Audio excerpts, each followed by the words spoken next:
My name is Emily, and if you had met me 2 years ago, you would have thought I was the happiest wife in the world. I had the dream house, the picture-perfect marriage, and a husband everyone admired.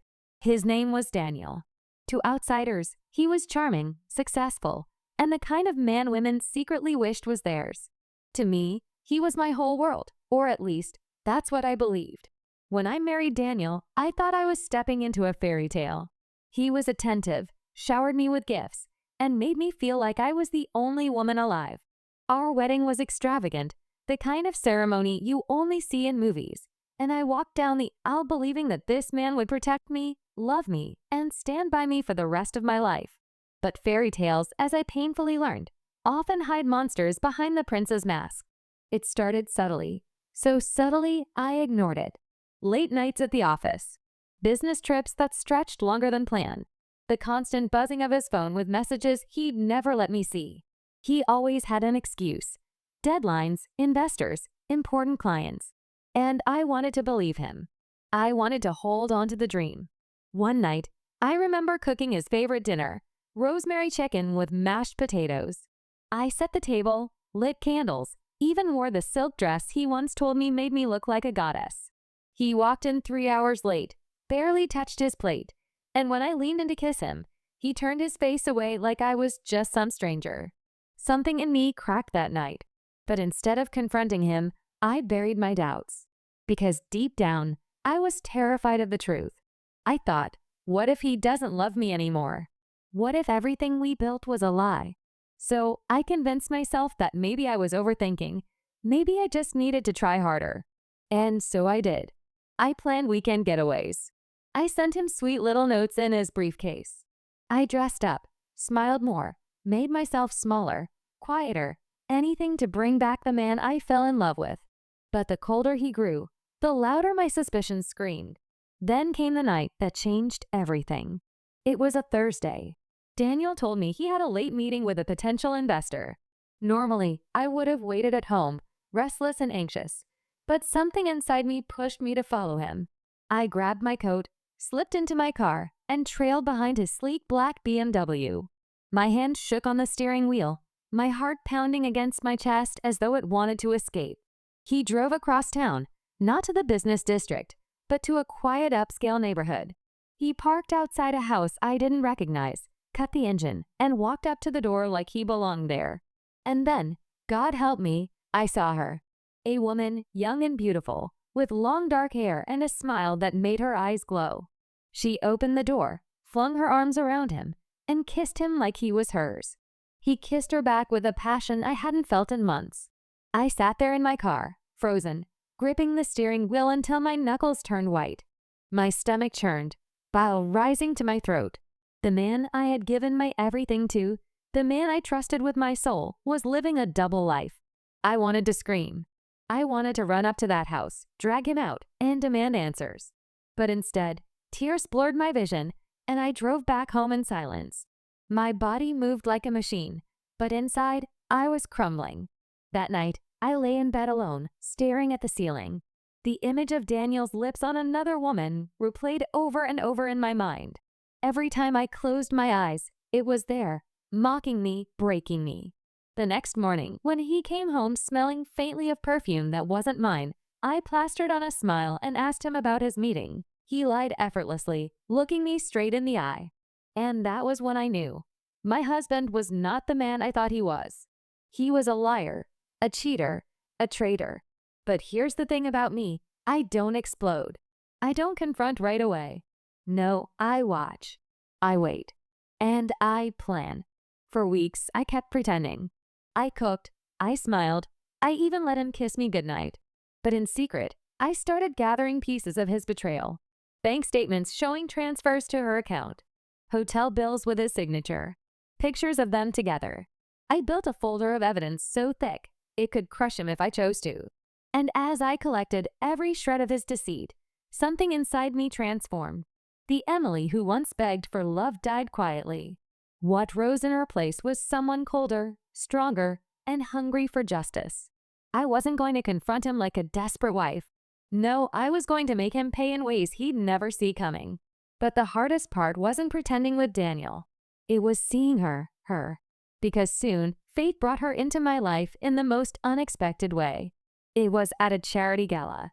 I was standing by the champagne table when I heard her laugh.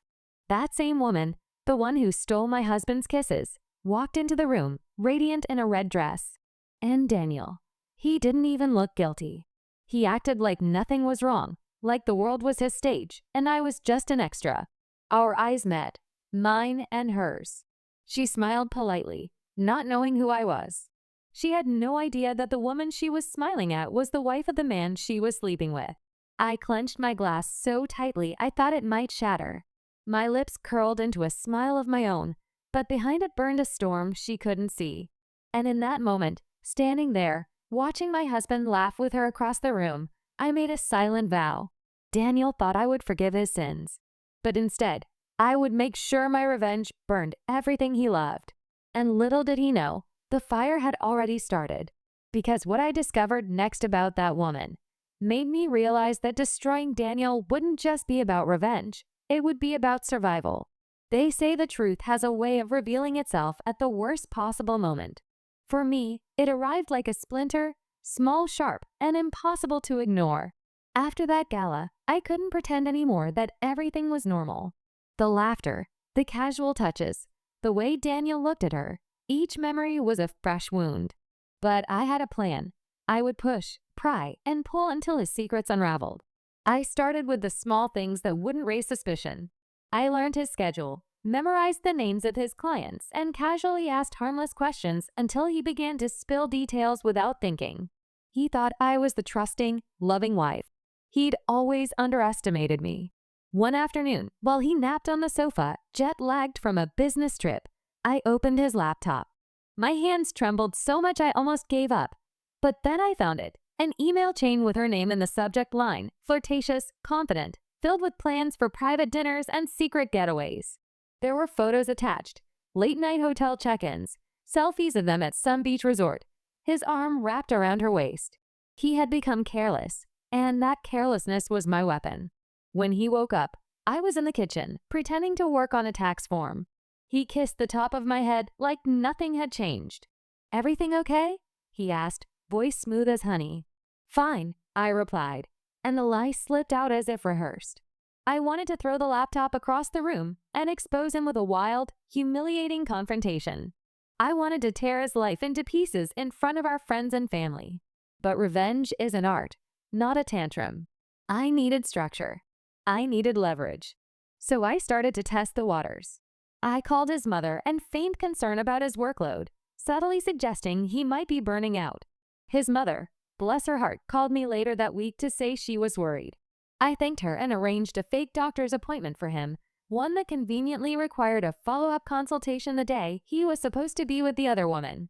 I wanted to be present without looking like I was snooping. When Daniel made excuses and tried to reschedule, my calm voice became the noose around his lies. "You promised," I reminded him, and he kept the appointment. At the clinic, I watched him from across the room, pretending to read a magazine. He sat rigid in the chair, phone clutched in his hand, as if waiting for a message that might save him. When the nurse called his name, he stood and walked past me with a polite nod, as if we were strangers sharing a waiting room. The betrayal settled into my bones like a cold winter. That night, I cooked his favorite meal and sat at the table like I always had. The house was quiet, the lights low.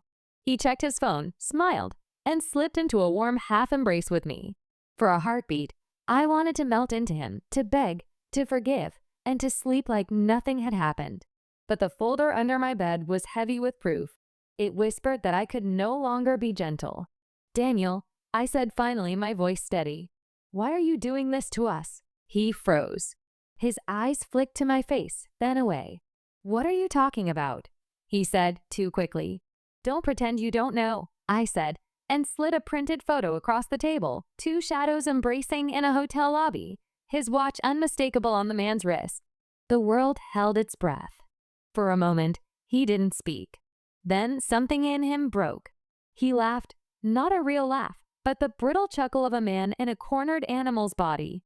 "Emily," he said, voice low, "you're making a mistake." I saw the first crack of panic appear, but what surprised me more was the way fear looked on him. It softened him, made him small. I wanted to be furious, but instead, an odd calm came over me. I had imagined this conversation 1,000 times, always ending with me collapsing into tears. But my tears had dried up somewhere between the photos and the hotel receipts. Maybe, I said. Or maybe I'm finally seeing things clearly. He tried to explain. It's not what you think. She's just a friend.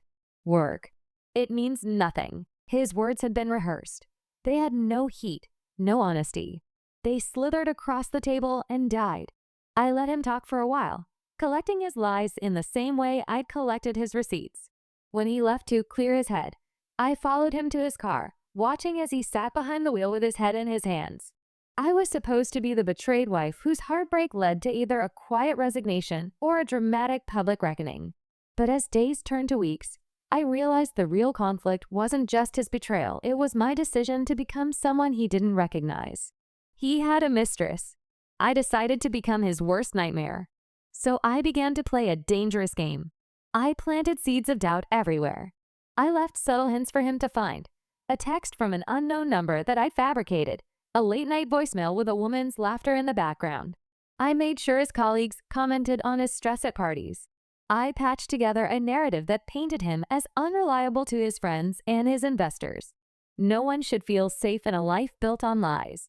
But while I manipulated his world, something else happened that I hadn't predicted. The other woman started showing up in places she shouldn't. At the gym where I worked out, at the coffee shop down the street, even once at the pediatrician's office where I took our neighbor's child.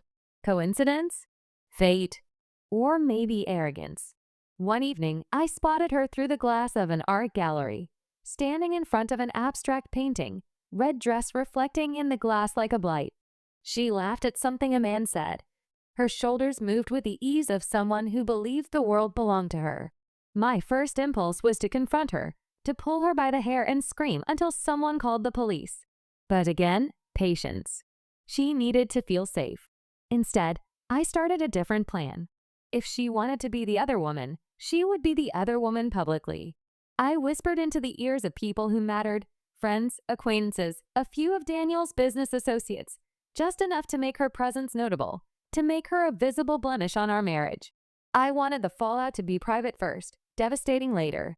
Then one night at a dinner party, when Daniel's colleagues were tipsy and talkative, she walked in. The room's air shifted. Conversations stuttered. People glanced. Whispers fluttered like moths. She smiled at Daniel from across the room, and he rose with that practiced charm that once made me fall for him. He crossed to her and kissed her cheek. Not in secret now, public, blatant. That night, after the guests left, Daniel and I sat in a house that suddenly felt like a stranger's. I watched him put his keys on the table and wondered how quickly a life could unravel. My plan had worked. She was visible, and the ripples were starting. But I didn't stop there. I needed to understand her. I wanted to know what made her cross lines so easily, what gave her the confidence to take someone else's life as if it were a prize. So I dug deeper into her. I asked questions to mutual acquaintances, scrolled through her public profiles, found her patterns. And what I discovered wasn't just a younger woman chasing an affair. There was a connection to our past I hadn't expected. A thread that tied her to a secret I'd buried long before I ever met Daniel. When I saw it, something in my chest twisted. This was no ordinary mistress. This was a key, one that could unlock not only Daniel's infidelity, but a whole version of our life that had been carefully constructed on lies. I should have felt triumphant. Instead, my hands went cold and my breath hitched. Because if what I'd found was true, revenge wouldn't be simple. It would be dangerous. And whatever I planned next could either save me or destroy everything I still had left. And then, one rainy evening, her phone buzzed on the table beside her while she sat too close to Daniel on the sofa. The notification was brief, but when I saw the sender's name, I realized I'd been wrong about how connected their lives were. Her name wasn't just a stranger's.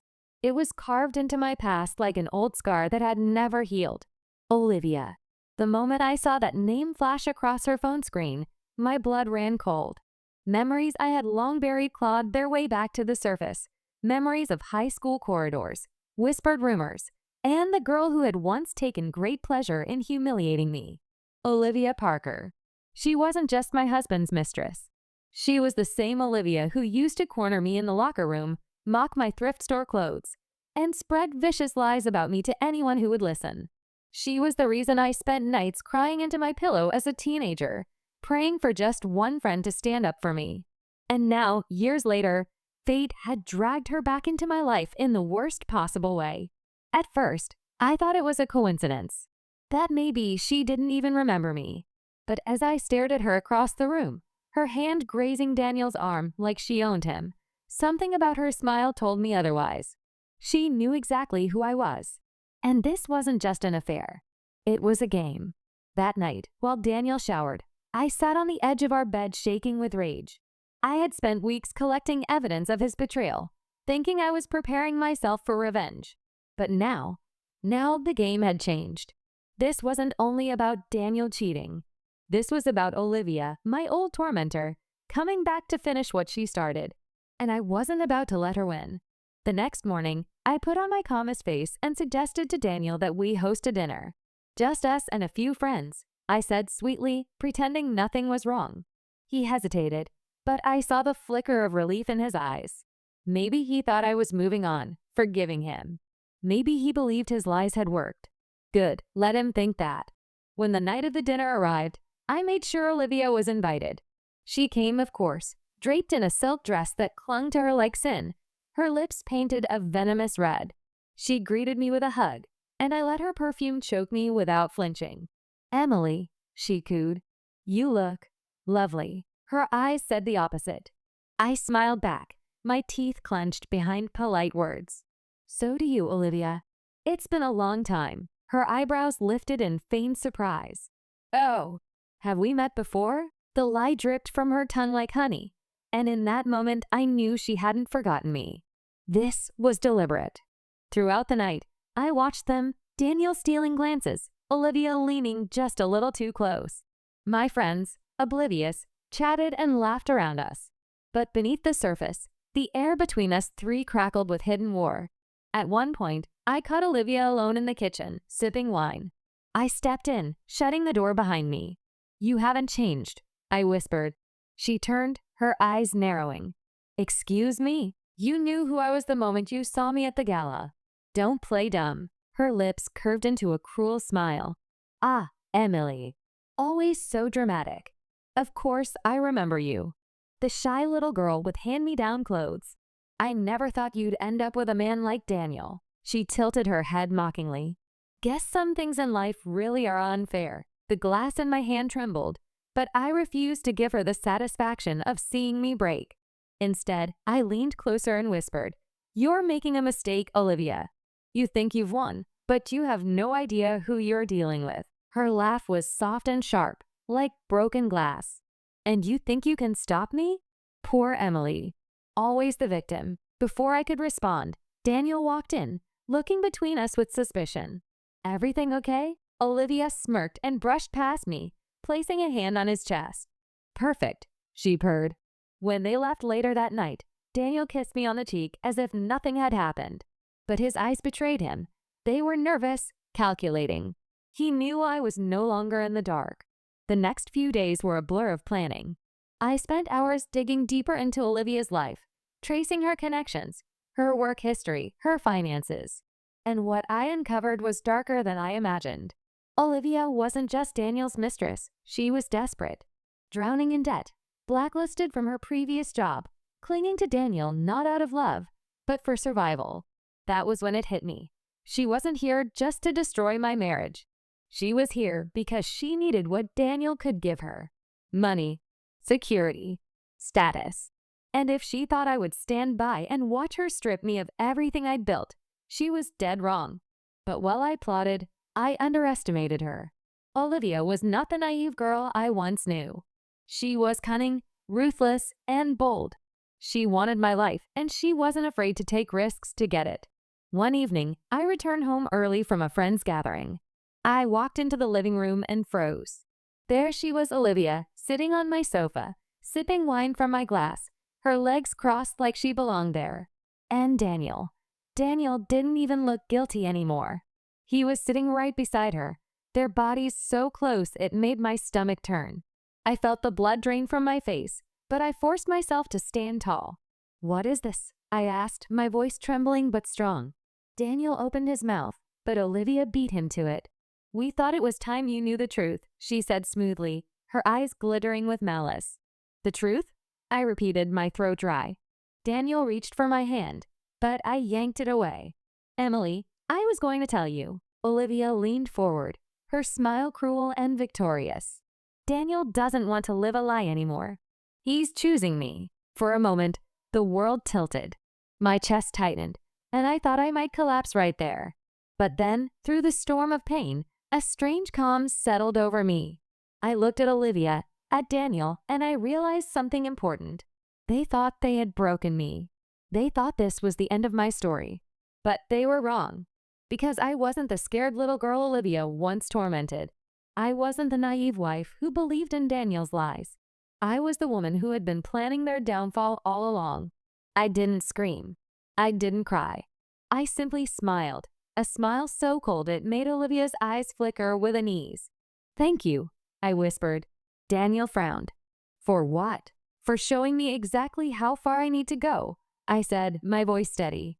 And then I walked upstairs, leaving them in stunned silence. But as I shut the bedroom door behind me, my mind raced. Because this wasn't just about betrayal anymore. It was about war. And in war, you don't just fight to hurt, you fight to destroy. And I knew exactly where to strike first. Because what Daniel and Olivia didn't know was that I already had the perfect weapon to tear their entire world apart. The moment I decided to act, everything sped up, like a river that had been dammed for years finally giving way. I had the evidence, the hotel receipts, the transfers, the emails. But evidence alone was a machete. It could cut, certainly, but it wouldn't burn everything to ash. I needed fire. I needed spectacle. I needed a collapse that would strip Daniel of his pride, his company, his friends, everything he'd built on lies. So I stopped playing the predictable betrayed wife. I became a strategist. First, I fed Olivia a line of honey and venom. I called her one rainy afternoon, voice soft and contrite. "Olivia," I said, "can we talk? Just you and me. I don't want drama. I just want to understand." There was a pause, then a cautious, "Why?" "Because you deserve to know something," I lied. "And maybe you and I could figure this out like adults." She agreed, suspicious but flattered. People like her loved attention. I met her at a quiet cafe, neutral territory, wearing the warmest smile I could manage. She arrived late, cheeks flushed, eyes a little wary. She slid into the booth opposite me and ordered a coffee as if our past and our husbands meant nothing. "Emily," she said, with that same practiced sweetness. "What is this about?" I laid it out slowly, deliberately, compliments first, so she wouldn't run. "You're like a force of nature, Olivia. Smart, fearless. But I can see you're tired. I'm worried for you." She laughed, that sharp laugh. "You worry about me? How touching." "I do," I said, "and I can help. But I need the truth. I need to know why you're here. Is it love? Or money?" She supplied, eyes narrowing. I nodded. "If it's money, we can fix that. But I need honesty." There it was, the crack. She blinked, then dropped her guard. "You don't understand," she whispered. "I'm drowning, Emily. Debt collectors, bad jobs, a past that won't leave me. Daniel, he made me feel safe. He promised things. I didn't plan to fall in love. I planned to survive." Her confession sounded like a dare, an opening. I reached into my bag and pulled out my phone. "Could you repeat that for me? For clarity?" I said, tilting the recorder app into view like a casual prop. She hesitated, then, thinking our conversation harmless, she spoke freely. "He sends money. Sometimes. He says he'll leave you. He says he's tired of pretending. He told me his company has liquidity problems, but he promised me security if I help him, if I keep him happy while he figures it out." My heart hammered so hard I could feel it in my throat. That last bit, liquidity problems, the phrase was a match. Daniel's company had been the jewel of his life. If there were financial troubles, if he'd been siphoning money, then exposing that would not only humiliate him, it would destroy his empire. After the cafe, I sent Olivia home with compliments and an invitation to dinner the following week. Just us, no Daniel. She accepted. She wanted more attention, and she thought she'd won. She didn't see the net I was laying. While I pretended to befriend her, I worked the other angle. I called in favors, old college friends who still had connections at the firm, a neighbor who did a little pro bono legal work for community groups. I stitched a paper trail together. Payroll anomalies, sudden transfers to offshore accounts, late-night entries into the company ledger that matched dates on my receipts. The more I dug, the more I found. Daniel had been moving money, slowly, cleverly, into accounts I traced to Olivia's name and to shell companies registered under names I recognized from past investments. He hadn't only been cheating on me. He'd been stealing from the very people who trusted him, the investors, the employees, the clients who believed in his integrity. Now I had three things: motive, means, and the woman who would confess everything on tape. The night I decided to set everything ablaze was the gala, the same annual investor gala where Daniel loved to show off his power. He'd invited me, of course, because appearances mattered. He arrived in a tux, hand in hand with Olivia, proud and shameless. He walked like a king into a hall of loyal subjects. I wore a dress I never would have chosen for myself once, the kind that turned heads and smiled as if my world was intact. Inside, I was a volcano. Halfway through the evening, I excused myself, slipped out a side door, and walked straight to the security office. I'd already planted a polite email with key attachments to an old friend on the board, anonymously, of course. But I wanted more than an email in the ether. I wanted cameras rolling, people watching, authorities alerted. "Listen," I told the security manager, sliding a printout across the desk. "You need to pull the ledger entries from Daniel Grayson's laptop and preserve the footage of tonight's speech. There are suspicious transfers tied to tonight's guest list. I can't explain over the phone.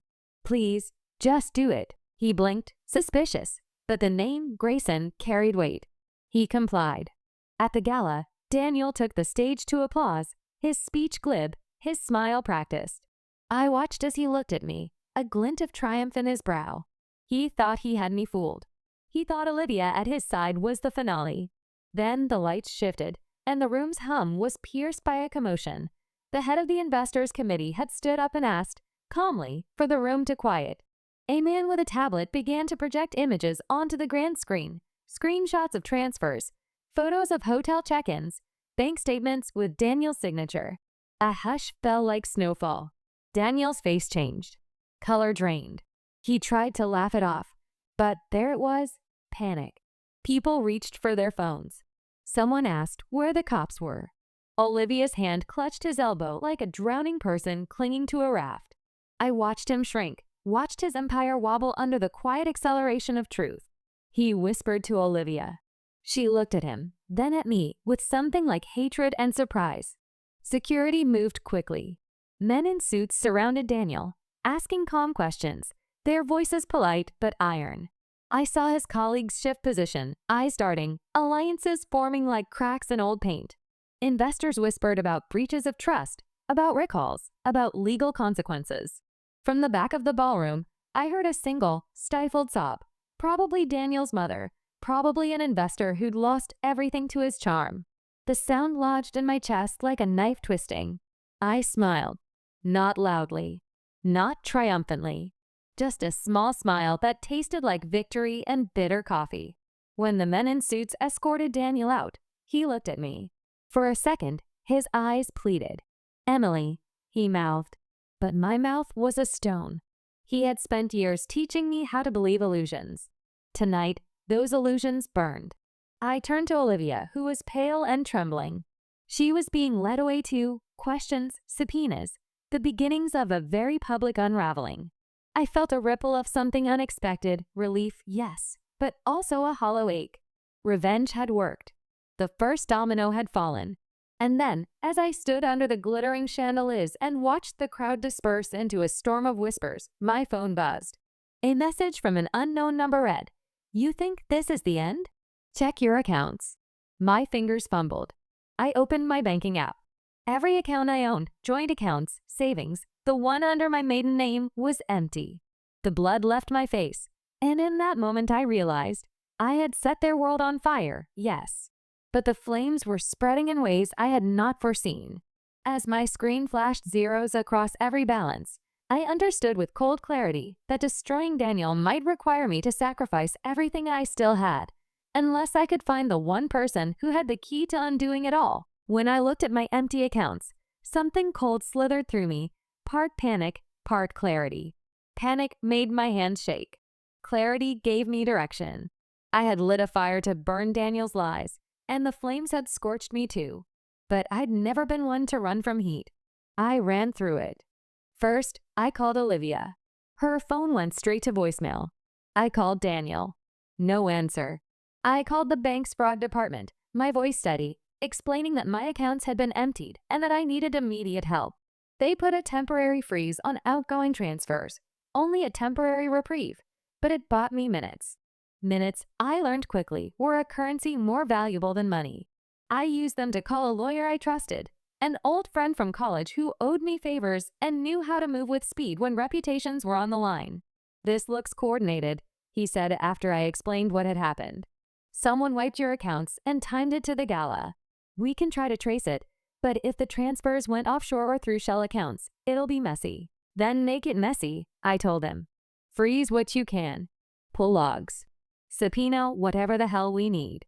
And find out who authorized the transfers." He hesitated. "Emily, if they framed you." "I know," I said. "That's why I recorded her. I have Olivia admitting Daniel told her things. I have the hotel receipts. I have the transfers. I need more. Find me the person who moved the money." Within hours, my lawyer had attorneys and computer forensics people on the case. I watched as they began picking apart the threads I'd knotted around Daniel. We found something curious. The initial transfer routing looked like it had been initiated from my phone number. My throat closed. "But I didn't." "No," my lawyer said. "But someone spoofed your number or used credentials tied to your identity. That's what we're chasing now." Spoofing a number was one thing. Framing me, another. And framing me meant Daniel had planned for blowback. He had built a contingency where, if the house burned down, someone would be left holding the match. I dug into my life for matches. A woman I'd once been, vulnerable and careless, flickered in my memory, but I couldn't find a lever that would explain the depth of the betrayal. Whoever did this understood the architecture of my life. They knew bank passwords. They knew the names of accounts I used. They had access to details only someone close could gather. The forensics team chased IP addresses, timestamps, and obscure server logs. The trail led to a shell company registered under a name I'd seen before, one of the companies Daniel's firm had invested in last year. The transfers looped through familiar faces, then funneled into an offshore account that, frustratingly, flipped ownership every few days. They were ghosts, and ghosts were hard to catch. While the men in suits chased digital phantoms, I had to act in the real world. I needed to control the narrative. Daniel's investors were calling. The press was sniffing. If the story played out in public before I had proof, I would be the villain on every headline. Wife embezzles husband's company, or worse, wife in affair scandal empties accounts. I could taste the headlines already. Bitter. So I staged my own counterattack. I called Olivia again, this time leaving a message meant to entice. A calm, maternal tone that said I knew more than I let on. I told her I had reviewed the recordings, and that she sounded frightened when she mentioned security measures and someone to make problems go away. Her reply, when it came, was a single text. "We had a deal. He promised we'd be safe. Now you want to burn everyone. Choose, Emily." Choose? Choose what? To walk away and let them suffer? To continue the war and risk losing everything? If only it had been that simple. The truth, the knife-edge truth, was that I had already gambled too much. That night, I sat in the dark and opened the folder of evidence I had amassed. The hotel receipts, the emails, Olivia's recorded voice. In the corner of an old photo, taken years before when Daniel and I were still laughing in love, was a faint watermark I hadn't noticed. The logo of a private security firm Daniel had used to vet investors. He'd bragged about their discretion. He'd loved that word, discretion. Maybe discretion had been his undoing. My lawyer brought me a breakthrough the next morning. "We traced the transfer pathway," he said. "It ends at a bank in Geneva, but the last hop before that goes through an account controlled by a trust. The trustee's name is Daniel Grayson. I felt as if someone had punched me in the stomach. He set up the trust? Apparently. But here's the twist. There's a secondary beneficiary listed. Someone with the initials OP, Olivia Parker. You mean he named her? My voice sounded small in the room. He named her, or he wired funds to a place where her shell companies pick them up. Either way, the money's linked to her. I let out a sound that might have been a laugh or a sob. Daniel had made a nest for his affair, and he'd filled it with cash. He'd made Olivia safe, all while setting me up to sink. Then we freeze everything, I said. We subpoena the trust documents. We issue protective orders. And we go public with everything we have on our terms. He looked at me like I'd grown a new spine. Are you sure you want to go public? They'll come for you. I want to make them afraid, I said. I want them to feel the exposure, the shame. If they burn me, I'll make sure they burn with me. We moved quickly. The trust documents were messy, but revealing. Daniel had transfer directives, emergency clauses, contingency plans on how to move funds if investigations began.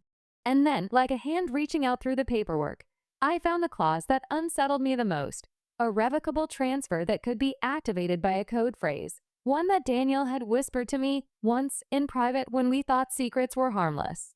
My heart thudded. The phrase was ridiculous, a silly nickname he'd used when we first met. I remembered it vividly. And worse, the clause allowed the trustee to transfer funds to any named beneficiary if the grantor invoked the phrase in a recorded message. Daniel could, theoretically, send money to Olivia with a recording that sounded like me. I replayed the last weeks like a film. The hotel receipts. The emails. The gala. Daniel's confidence as he mouthed apologies that never landed in reality. Had he recorded my voice and used it to authorize transfers? Or had he forged the recording? The possibility made my stomach drop. Then my phone buzzed.